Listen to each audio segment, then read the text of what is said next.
And very quickly, we're going to do the Common Core in math. And I wanted you guys to see an example that they consider to be one of the best examples from a classroom for making sense of problems and persevering. What's a takeaway from seeing that? I know I, for one,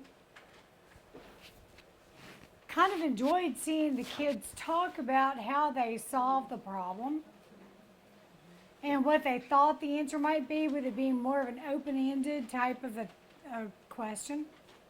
And I liked his use of the Post-it notes because he could change the numbers out at any point without having to, erase everything. And he had his nice chart with the, the T-chart already created. So that's nice. Anybody else?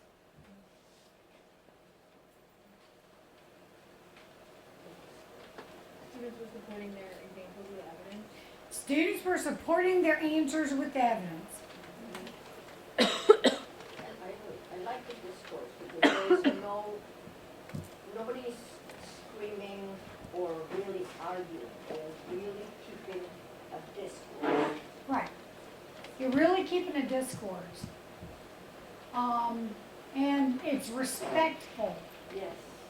So obviously he has set the parameters in the classroom about what respectful discourse is. A lot of kids have a little bit of a hard time. I don't know, that 6th grade time period, some of them start getting mean. And it might be even earlier than that. But 6th grade in particular, they can start being little holy terrors. So we think 2-year-olds are bad? No, I would disagree. I taught middle school. So, and then using appropriate tools strategically. So let's get back to his classroom again.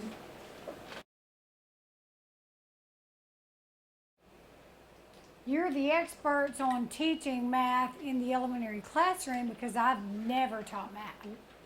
So what did you notice about this particular video clip that was intriguing?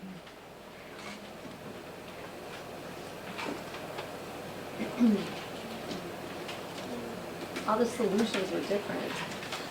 I mean, they look, the way the children were doing them, they all... Their visual representations were different because some kids were choosing a different color tile for the add-ons as they were moving out and the pattern was growing. And like the two little boys, the one that called the other one messed up. Yeah. Kind of mean, but okay. So that was so he was representing it that way. Some of them were representing it all in one color, with the dots on their pages, with the markers. So what else did you notice? So the tools they were using there would be the tiles or bar markers. Well, no, Oh, your markers. Yeah, so they created their own. Yeah. So they could use markers or tiles. You could even have little paper dots for them to use. The sticky paper dots. He addressed the students who were still on the tutorial stage and the students who could think a little more abstract. Right. So he was addressing both. So would you say that most kids appeared to be engaged in that classroom? Yeah, they were all... Because that was a really good question. How does that pattern grow? How do you see that growing? And giving them examples of prior student work so they could use that as a springboard to look at. They're actually going sort of beyond using the appropriate tools. They're actually looking at other students' work and critiquing, but it's safer because it's not a student in the class. So it goes beyond, so it's yet a higher step. So I love these examples. So if you want to see, and there are there are hours of video clips on here. So it's insidemathematics.org. And just, you've got the high school example, and then you've got the elementary example. And I believe you've even got an example that's below 5, 6. There's one for each grade level.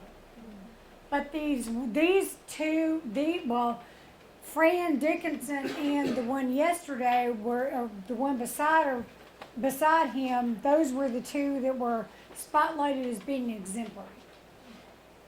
All right, the question that most people have when you start talking about new standards is, I have to get all new materials? No. So it's just a matter of using the right tools to make sure that everything sort of aligns. And what you have are these equip rubrics right here that you guys picked up. There was one for ELA literacy, grades K to 2. Then there's a 3, 5, 6, 12. And then there's the mathematics. 3 to 5, I believe.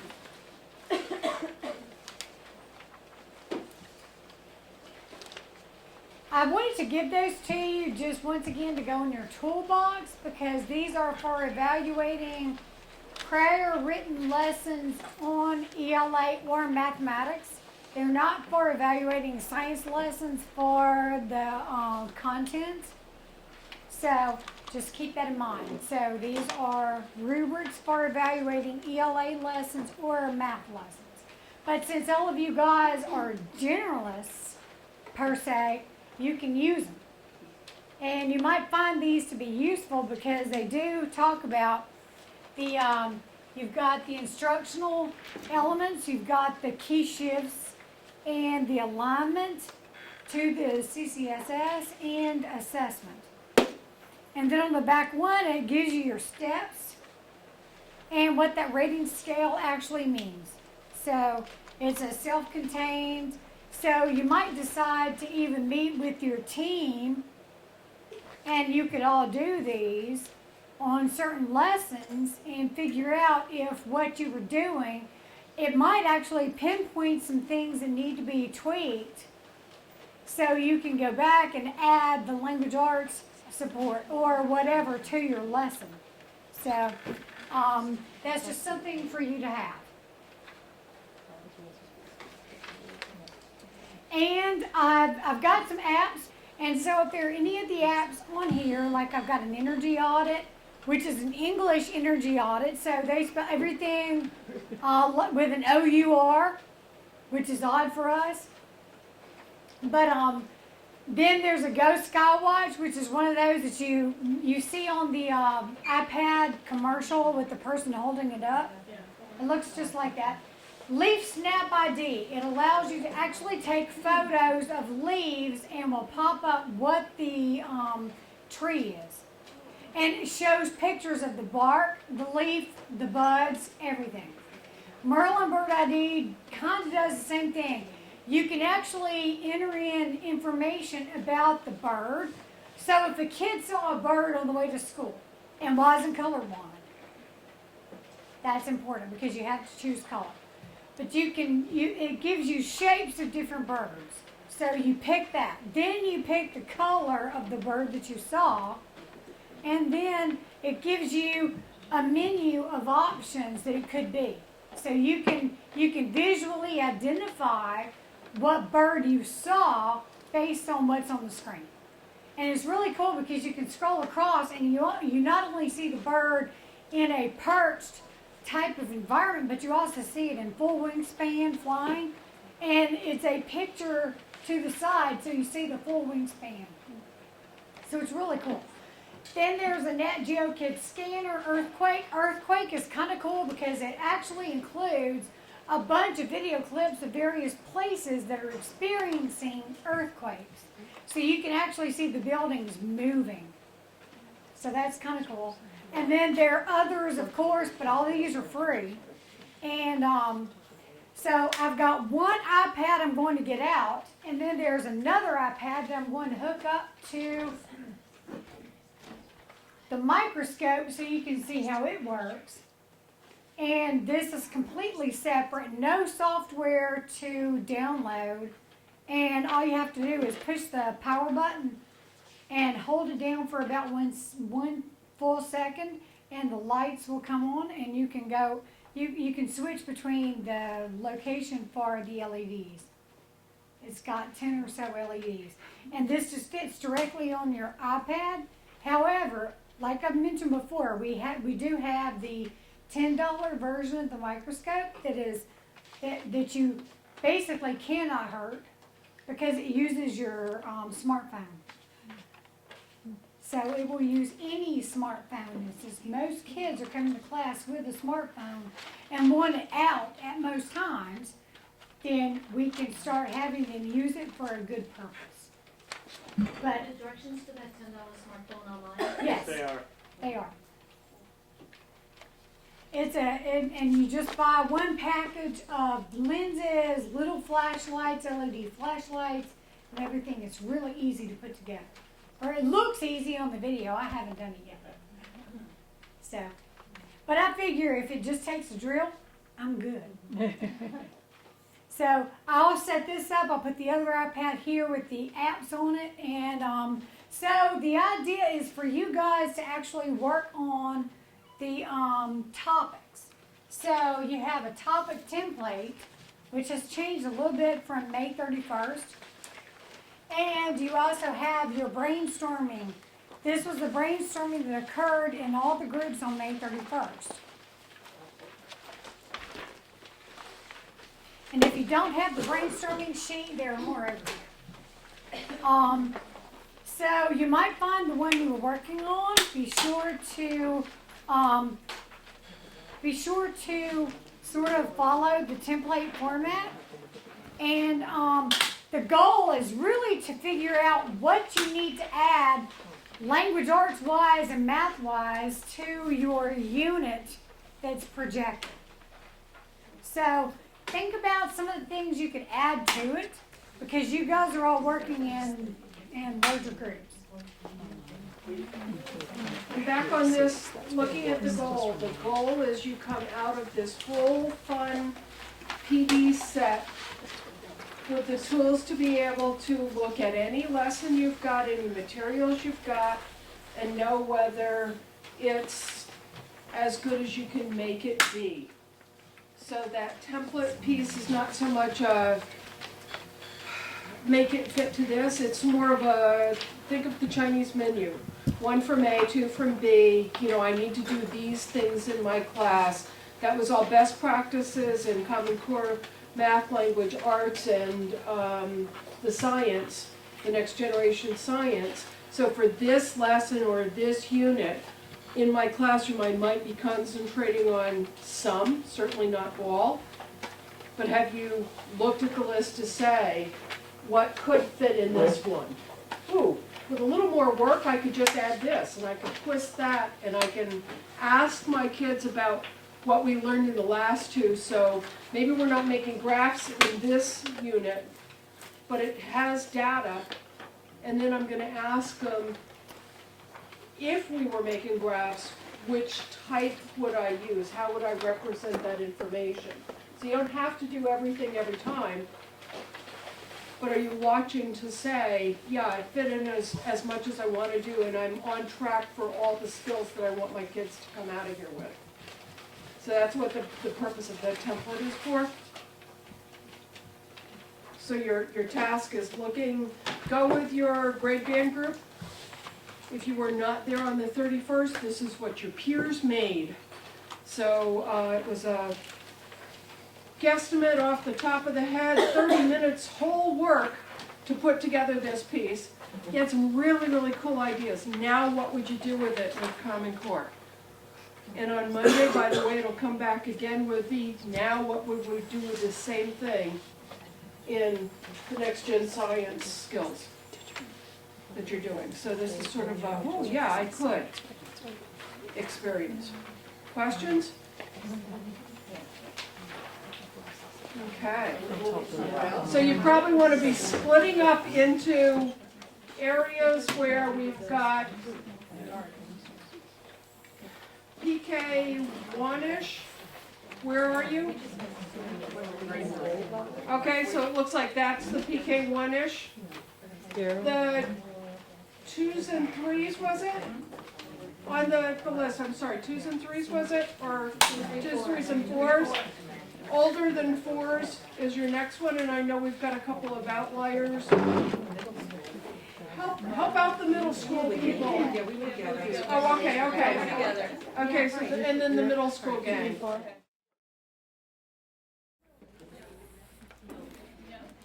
All right, what I'd like for each group to do is to designate someone to speak for the group, and we just want to get a quick rundown of, let us know what your topic is and how the type of stuff you decided to add this afternoon in your work group.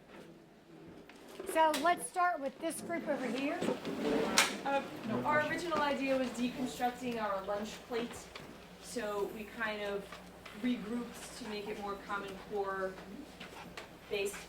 And we thought we might start off the unit with a warm-up of using the would you believe type of idea by putting something from your lunch plate on your back, whether it's a spork, a clementine, a bag of carrot sticks, etc., etc.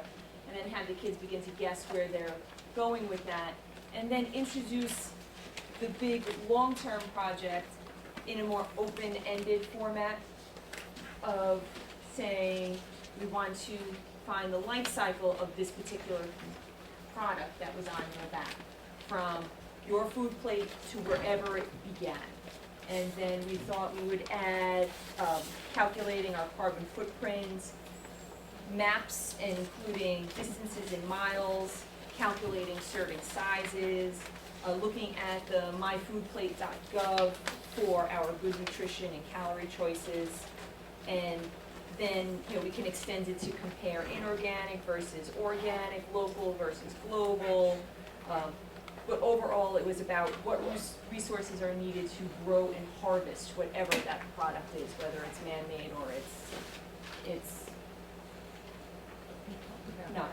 And then, and we used all of our components from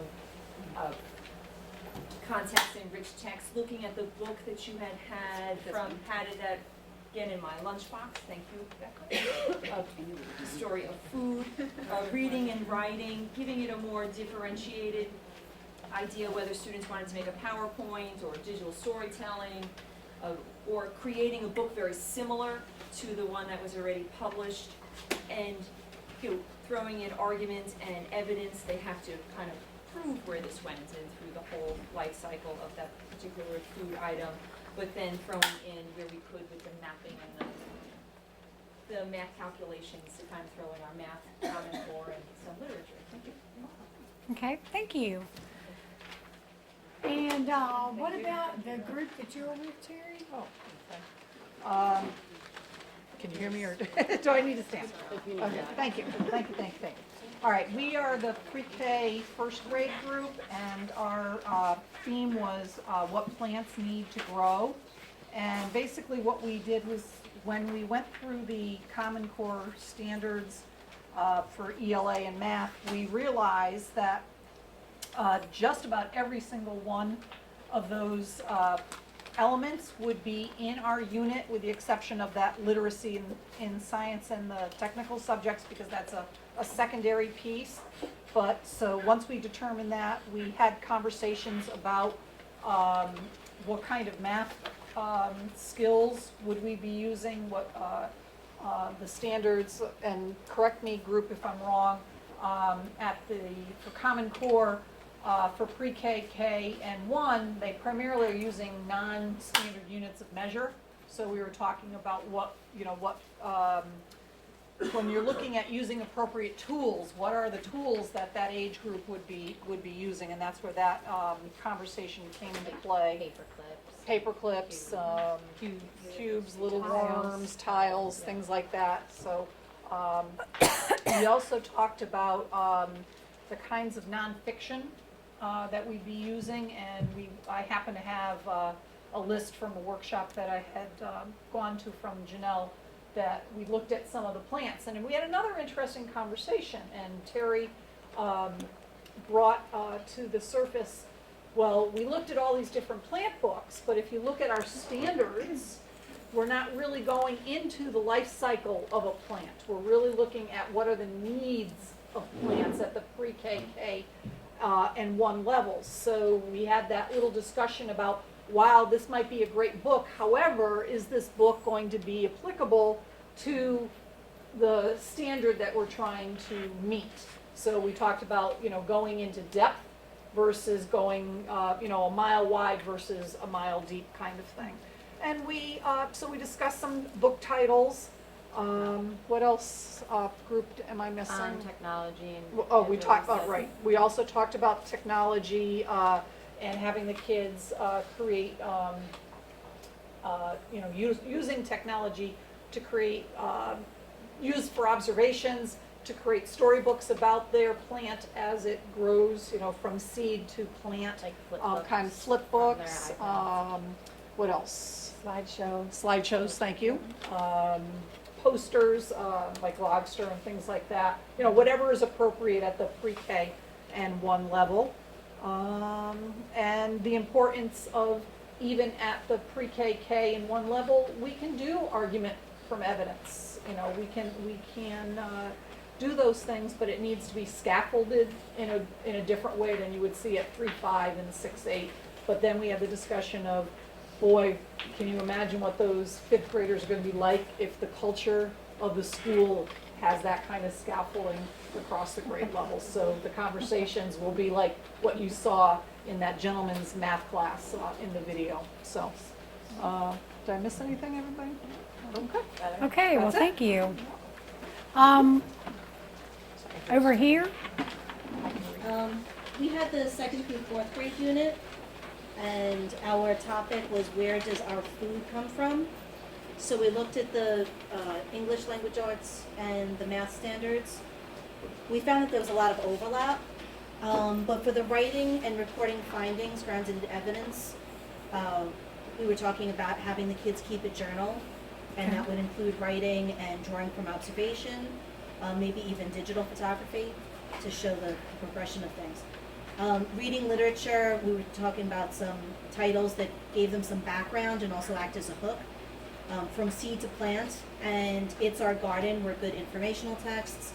How Groundhog's Garden Grew, to see it very slowly, is more of a literacy-based text or book.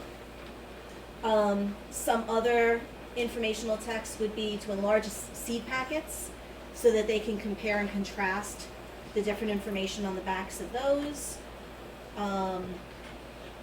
Again, writing and reporting findings grounded in evidence would go back to the journals. Constructing arguments and critiquing the reasoning of others, plus speaking and listening. Having students come up with a hypothesis about how their plants would grow, but they would work together to come up with a consensus that they would then test and observe.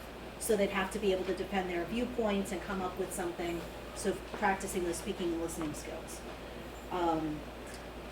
Using technology and digital media, we thought about Skyping with other school gardens to see how climate can affect the garden. There was a website that we could utilize, the Edible Schoolyard Project. Once you register, you can share information between gardens. So that's that. Also use the Weather Channel, thermometers, rain gauges, digital photos with the measuring process. For the math, the standards, making sense of problems and persevering to solve them, making models using mathematics, measurement and data with precision. Those 3 had a lot of overlap for us. We were talking about using math to lay out the garden, decide on the quantity of the seeds, using measurements, going up as the students got older. We go from basic measurements to also conversions, to converting different measurements. Measuring the growth of plants, daylight, soil temp, air temp, rainfall, and cloud cover. Appropriate tools is another standard for math, and we were talking about the more standardized measurements like rulers, yardsticks, also incorporating graphs for the plant life cycle. And then the last standard we looked at for math was to look for and use patterns and structure. So we'd look at maybe climate and seasons, different charts for that, see where we are and how that would affect our planning for the upcoming season. We had some other science things that we talked about a little bit. The overall idea between second and fourth grade is sustainability for all those grade levels. And then the other website was the School Garden Network. Okay. Very good. Sounds like most groups found a lot of resources that as individuals and without the time you may not have actually found it. Because having the time is kind of the premium because you guys don't get a lot of time to ever work together. So this is, I think, one of the most valuable aspects of a workshop when you're given time to actually put your heads together. Because the brainstorming was fabulous. You could walk around each group and just ideas. It's like, wow, that's really cool. We've got a group of experts sitting right here who know the kids, who know the grade levels, and have all these great ideas. And it's just a matter of culling it down. As Terry said, it's a matter of culling everything down and making it workable and not having an overload. Because you have such great ideas and such a quantity of great ideas. And then which group were you with, Pat? This one, okay. And did we get everybody? Okay, good job. All right, well, it's been a pleasure being here today with you. And please let me know if you need any books. I'll be more than happy to loan things out. So I do that on a regular basis anyway. And the book list, I've already given it to Dustin, so it's not complete. I'm going to go in this weekend and add some aspects to it because the last 3 years we pretty much left the column blank for the standards for a good reason.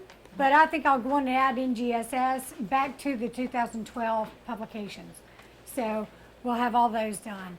And there are a few books that I can add, The Fog and The Flesh Kincaid, because I actually have the copies and Amazon did not have that info. So I'll work on it and try getting it out by at least by the 4th. So, but there should be one already pretty much up there and ready for you guys. So, and I think there are 416 books dating back to 2004 award winners.